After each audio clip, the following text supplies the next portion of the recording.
Michelle sincerely believes artificial intelligence will be a serious problem in the future.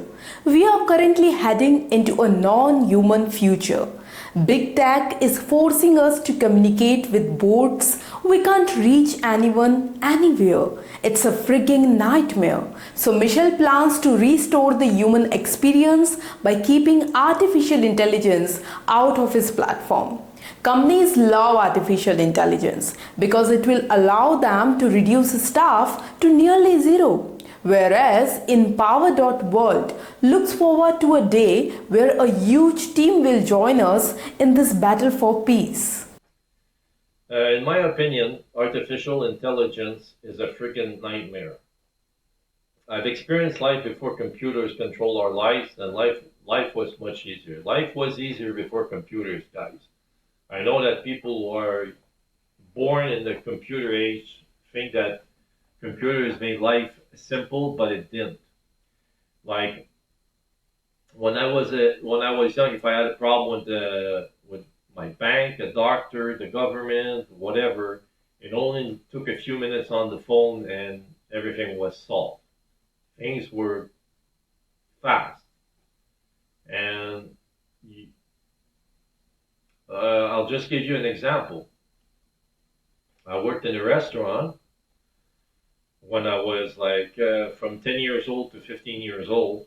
And 10 years old is early, I know people freak out, but um, I lived in an apartment building, and we were on the first floor in the restaurant.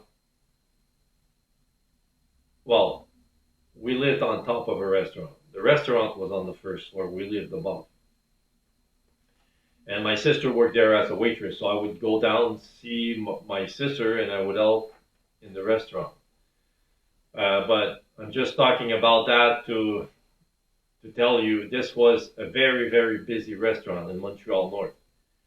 And it didn't take long to answer the phone or to make a delivery, believe me. So on the phone, you have buttons, right? So uh, you answer, okay, the name of the restaurant was Belvoir Pizzeria. So you answer the phone, Belvoir Pizzeria, and then you say one more. If the phone is still ringing, you have lights flashing, right? So you say Belvoir Pizzeria, one moment please. Then you put the person on hold, you answer the other one, then you go Belvoir Pizzeria, one moment please, then you press, then you do it again. If the light flashes, Belvoir Pizzeria, one moment please. Okay, then you go back to the first one and say yes. So now you have put everybody on call and you're dealing with the first customer. Yes, okay, I want a small address. Okay, what address? Blah, blah, blah, blah, blah, blah. Okay, fine, bye. Right? That's it. That's how life was before computers. And believe me, the people got their pizza really fast. It wasn't cold. Now, the way it is right now, we can't reach, it's all over the place. We can't reach anybody anywhere. And sometimes you're going to call someplace, they place you on hold. So the story I just told you about placing somebody on hold, it was me putting people on hold, right? So I press the button, Belvoir Pizzeria, one moment please, right? Boom, boom, so I come back. I don't leave the person on hold there for 2 hours. So what's happening right now is, I don't know if it's robots or whatever, or how the system works, but they place us on hold sometimes for 2 hours, and the system is going to hang up on us. So that we have to phone back. And when we phone back, the system can do the same thing. It can hang up on us. So me, I think that this age of technology is a nightmare. Okay, that's what I think. Some people might like it, but I don't. But I'm forced into it. So I understand that governments and companies, they're probably doing this because they want us to go to their website. They want to redirect us to website. They don't want us to phone them anymore. You know.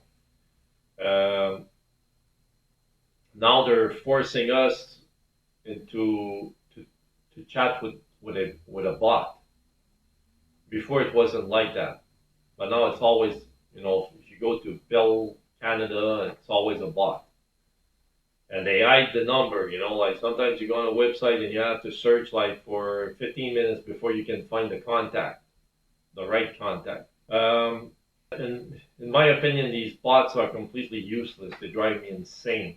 It appears that big tech is trying to bulldoze us into a non-human future or something.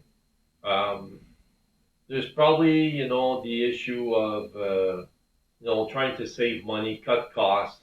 But if companies continue to cut costs, nobody's going to be working. So what's the point? There's going to be only 300 companies in the world, and everybody's going to be out of work. What I just explained is bad enough, because it makes life complicated. But now, in this age of social media, it's becoming even more dangerous because I've studied social media for hours and hours and hours, every day for years. And I see now that AI is controlling the content. So we don't even know if it's a person posting the content or if it's a bot posting the content. And before Elon Musk bought Twitter, I was posting a lot about this. Using my pseudonym, I was saying that, like,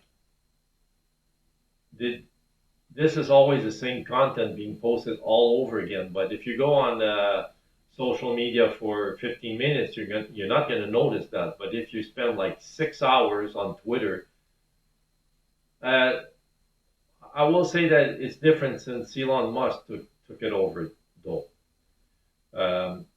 But before, it was like always the same content being posted all over again. It's still happening, though. It's still happening, and it's still, bots feeding us the content. I don't think Elon Musk is going to be able to control that for much longer, though. Like, eventually, it's going to be, if we don't do something about this, all the content on the web is going to be fed to us by bots. I mean, these bots, they curate the content, right? So they're not creating the content, they're curating it from people who are posting. So they're searching everything, and so if everyone is posting only negative content, then the bots are going to have to post negative content because it's not their content. So we're going to have more negative content, and we're never going to get out of this. And we can't tell the bot to stop feeding negative content, right? The bot is a bot. It's going to do what it's programmed to do. And how is it going to be?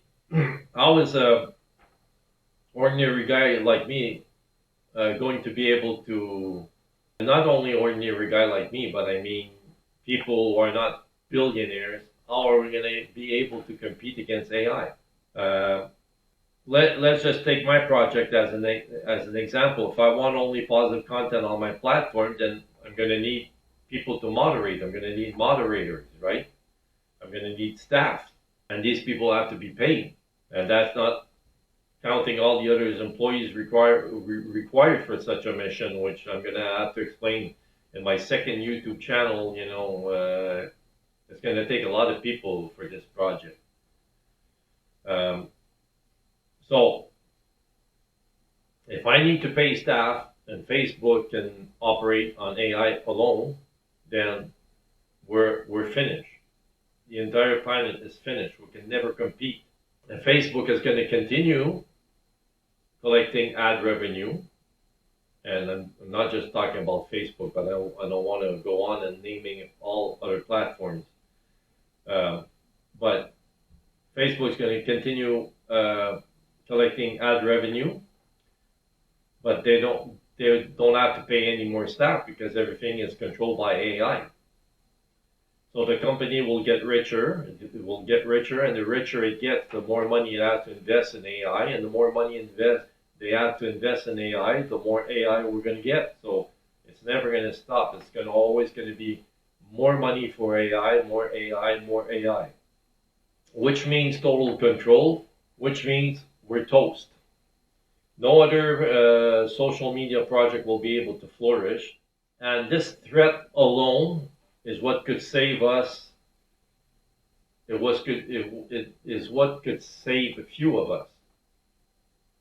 I mean, if people realize the threat, then they'll say this is important. We need to fund this. We need to fund human projects. But they have to see the threat. They have to see a bit in the future, like. So people like me who want to give it a shot will have to depend on donations from the people who are just as afraid of AI as I am. And I mean, governments, they love control, right?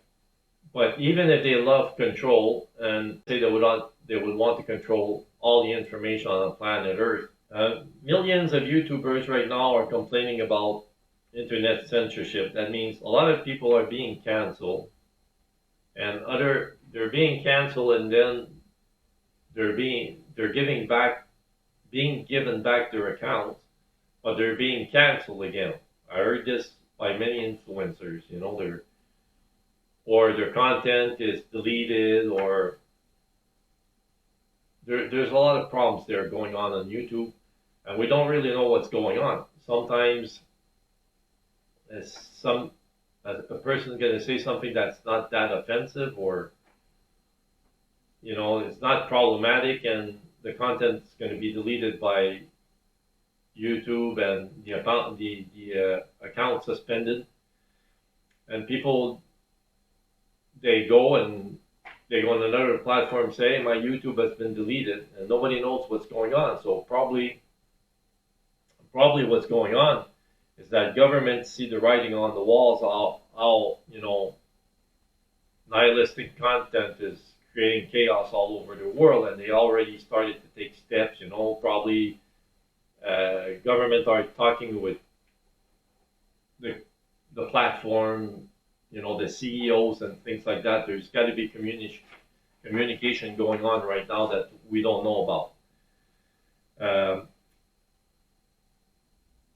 But what the government cannot understand right now is that the threat, even if this is going on right now and they're deleting accounts and everybody's freaking out on YouTube, the threat is coming from AI. And even if all the influencers are deleted from YouTube, it's not going to change anything. People are going to create fake accounts, and the bots are going to keep feeding content to YouTube anyway. So this is not going to change anything. So what the governments are trying to do right now, it's not going to work. Tech gurus are going to keep putting up platforms a few days after a platform is deleted. A tech guru doesn't have to post all day. Like all they have to do is put up the platform, and then the bot is gonna post. And how can government stop tech gurus from creating platforms? Like you delete it the next day, another one goes up. So the government is gonna need staff. How much is this going to cost for government to be on the web all the time searching for new platforms? Wouldn't it be better to have, one platform, and, on that platform there's a compromise? What's important is going on that platform, and you monitor that one, so you don't have to always go after every tech guru wants nihilistic content. So the solution to build a system which allows humans to take back control, a human platform. No artificial intelligence, no algorithm, no nothing. Only humans. I hate algorithms because when you're on a platform, it feeds you content. And this is a form of distraction because you're not searching for that content. So let's say today, I want to learn a bit of history, or I want to learn Spanish. So I go on the web, and in my idea, I say, I'm going to learn an hour of Spanish today. But then the algorithm feeds me all kinds of things, and the algorithm knows me, so it's going to feed something that I find interesting. So then I'm going to start checking this out, and then I forgot that I wanted to learn Spanish for an hour, or history, or whatever.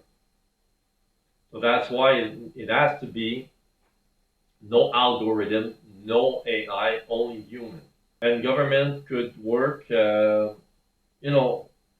governments would be able to work with, not directly with the main influencers, but, like contact one of my staff and say, instead of deleting a good influencer, you contact one of my staff and you say, okay, this guy, he brings good content. He's got value, but can you tell him to tone it down a little bit on this issue there?